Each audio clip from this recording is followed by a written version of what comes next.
Welcome to Man Does Tech, where I solve the problems you didn't even know you had.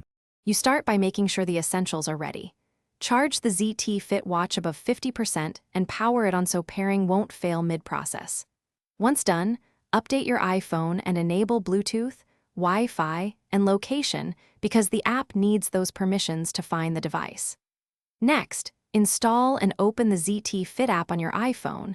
You'll use its setup flow rather than the iPhone settings. This prevents needless delays and primes both devices to detect each other quickly.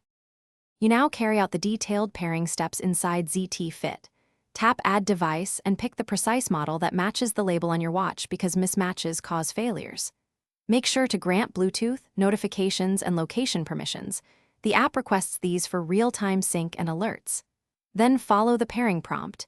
Either confirm a numeric code on both devices or scan the watch QR code. Once connected, the app will perform an initial sync. Be patient while it transfers settings and health data.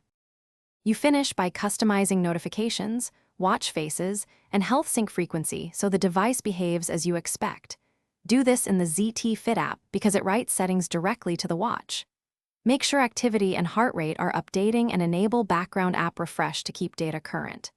If something goes wrong, try the quick troubleshooting tip. Restart both devices, toggle Bluetooth off and on, and if needed, reinstall Ztfit. These steps clear common Bluetooth glitches and resolve most pairing hiccups. Thanks for watching.